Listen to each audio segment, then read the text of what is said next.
Nos han subido al taller este medallón que nos viene con una reintegración volumétrica bastante poco ajustada y de poco de calidad, aparte ya está completamente separada y rota. Entonces no nos planteamos en ningún momento conservar este tipo de actuaciones porque realmente no merece la pena. Afortunadamente, como ya está separada, pues la vamos a quitar y el problema es, bueno, pues ahora qué hacemos con la pieza que nos queda. Te fijas, es un retrato a la romana que afortunadamente no nos falta nada de lo que es el retrato, de la parte formal. Es verdad que desde un punto de vista de un criterio muy estricto podríamos simplemente conservarla así y exponerla así, pero forma parte de un conjunto, de una galería de retratos y se va a exponer en línea con todos los demás medallones. Yo creo que lo que sería adecuado para este tipo de piezas sería quizá hacer una reintegración recuperando la circunferencia, es una zona plana, para que se integre dentro del conjunto del que forma parte. ¿Con qué lo podemos hacer? Pues yo plantearía utilizar un material completamente diferente, ¿no? La piedra, esto es un mármol y como se va a exponer en el interior, pues yo creo que nos podríamos ir a un mortero de polvo de mármol y resina para poderlo reintegrar.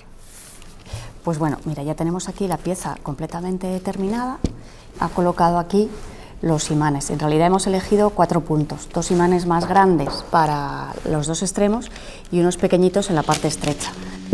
Lo que hemos hecho es que en el relieve original pues también está el otro imán que le hace pareja, que se pueden ver aquí.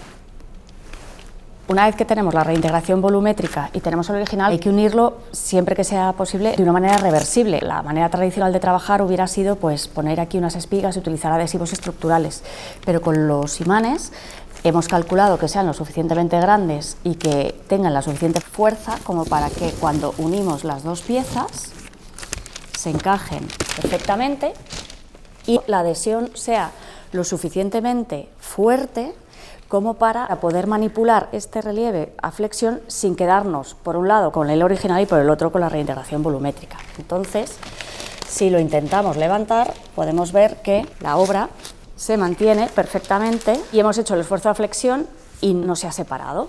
Sin embargo, tiene que ser la adhesión reversible, es decir, que tenemos que poder separarlo si queremos. Entonces, lo que hemos hecho es indicar por detrás cómo está hecho y está indicado dónde están colocados los imanes y dónde hay que hacer presión para separarlos. Entonces, con una espátula metálica fina de las que nosotros llamamos para estucar, está puesta la señal de dónde hay que colocarlo, simplemente metiendo la espátula y girando, la pieza se vuelve a separar, con lo cual tenemos el original por un lado y la pieza de reconstrucción por el otro. De esta manera, veis aquí los imanes, pues de esta manera podemos repetir esta acción las veces que queramos sin haber aplicado adhesivo y de una manera estructuralmente suficiente y completamente reversible.